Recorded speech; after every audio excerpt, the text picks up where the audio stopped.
Kaninga video kay out of the norm.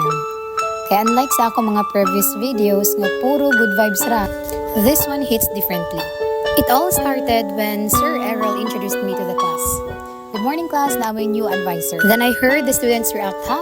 Dili mi sir, oy. Di man mi ganahan og bagong advisor. At tuon na mo ang principal sir, as in like kanang yaw-yaw yung guys silang taman-taman dito. I was standing in front of them like speechless. I felt sad and honestly a bit mad. Wala ko nakaistorya dayon. Naghilom ra ko, naghinuktok. And first time na ako maghandle og daghan kayong students. Pero deep inside, I told myself, batiag batasan mga bataa, uy. I admit, I judged them right away. Wala pa gani sila kaila kung kinsa ko, wala pa gani mi nagkaistorya, pero gidismiss na ko nila as their advisor nga first class pa lang. So I had to show them I wasn't going to let that slide.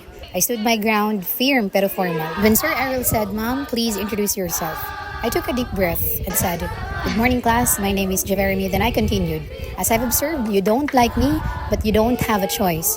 You may approach the principal and tell her nga dili mo ganahan og new advisor and tell her nga dili pud ko ganahan ninyo. Ana lang, kaanak ko nga unsa man mga bataan ni oy, ka insensitive man, pero I should take it as a challenge." So niana ko sila, grade 12 pa gani mo pero mura na mo kinsang mga hilasa. Then insert more yaw-yaw na dira. And that's how it all started. Sa first prepper lesson, ginatest na dayon ko nila. Kaya ingon nila first timer daw ko.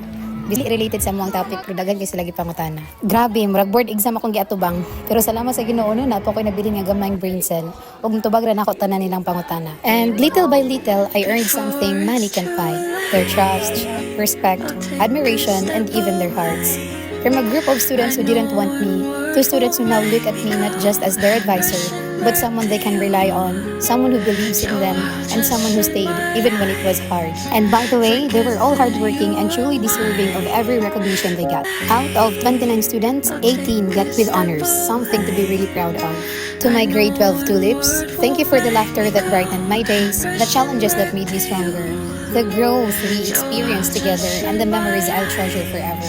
Thank you for being more than just students. You were my motivators too, in your own special way. And most of all, thank you for opening your hearts, for giving me a chance, and for allowing me to be part of your journey. Ngayon akong ginapahinamdam, no matter where life takes you, never ever forget to stay grounded. Be humble and always look back to where you started. To the people, the places, and the moments that shaped you. Padayon lang, mga tulips. Keep believing in yourselves the way I've always believed in you. Your advisor, Miss Pizania, always rooting for you. From afar, with all my heart. I'm always so proud of you.